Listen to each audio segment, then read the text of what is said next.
Saudi আরবে চলছে ব্যাপক ধরপাকড় অভিযান। প্রতিদিনই আটক করা হচ্ছে হাজার হাজার প্রবাসী। বিশেষ করে যারা এক শহর থেকে অন্য শহরে যাতায়াত করেন তাদের জন্য বাড়তি সতর্কতা জারি করা হয়েছে। সামনে হজ মৌসুম, আর তার আগেই সৌদি সরকার কঠোর নজরদারি শুরু করেছে। যদি আপনি সৌদি আরবে থাকেন তাহলে অবশ্যই এই ভিডিওটি শেষ পর্যন্ত দেখুন, কারণ আজকের আপডেটে রয়েছে গুরুত্বপূর্ণ তথ্য যা আপনাকে বিপদ থেকে রক্ষা করতে পারে। সৌদি আরবে যারা বর্তমানে বসবাস করছেন, বৈধ এবং অবৈধ প্রবাসীরা আছেন, আপনাদের জন্য জরুরি একটি আপডেট। বর্তমানে সৌদি আরবে ব্যাপকভাবে আটক অভিযান চলছে। গত সপ্তাহে প্রায় 23,000 প্রবাসীকে আটক করা হয়েছিল, কিন্তু এবার এই সংখ্যা আরও বেড়ে 25,000-এরও বেশি হয়ে গেছে। বিশেষ করে যারা এক শহর থেকে আরেক শহরে যাতায়াত করেন, আপনাদের জন্য সতর্কবার্তা। অনেকে মক্কা থেকে মদিনা বা মদিনা থেকে মক্কা, আবার অনেকে রিয়াদ থেকে মক্কায় ওমরা করার জন্য যান। এছাড়া যারা গাড়ি নিয়ে এক শহর থেকে অন্য শহরে যাতায়াত করেন তাদের জন্য ঝুঁকি আরও বেশি।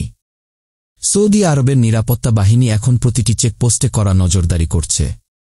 শুধু ইকামা চেক করা হচ্ছে না, বরং তাদের মোবাইল ফোন ও বিভিন্ন অ্যাপও পরীক্ষা করা হচ্ছে। অনেকে জানিয়েছেন তাদের ইকামা দেখানোর পরেও মোবাইল ফোন চেক করা হয়েছে।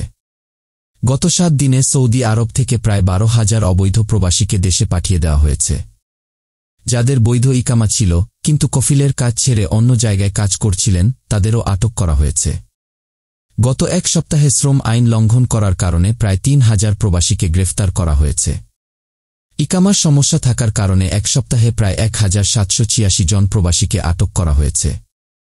এদের মধ্যে অনেকের ইকামাতে নিষেধাজ্ঞা বা ফাইনাল এক্সিট ছিল, কিন্তু সময়মতো দেশে ফেরত যাননি। সৌদি সরকার জানিয়েছে আটক হওয়া এই প্রবাসীদের এক সপ্তাহের মধ্যে দেশে ফেরত পাঠানো হবে। এই অভিযান আরও কঠোর হবে, কারণ সামনে হজ মৌসুম। সৌদি সরকার প্রতি বছর এই সময়ে চেকিং আরও বাড়িয়ে দেয়। তাই যারা অবৈধভাবে বসবাস করছেন বা যাদের কফিল ছাড়া অন্য কোথাও কাজ করার পরিকল্পনা আছে, তারা অবশ্যই সতর্ক থাকবেন। নিজের নিরাপত্তার জন্য সঠিক নিয়ম মেনে চলুন এবং নিরাপদে থাকুন। এমন আরও গুরুত্বপূর্ণ আপডেট পেতে আমাদের চ্যানেলটি সাবস্ক্রাইব করুন এবং ভিডিওটি শেয়ার করুন যাতে সবাই সতর্ক থাকতে পারে।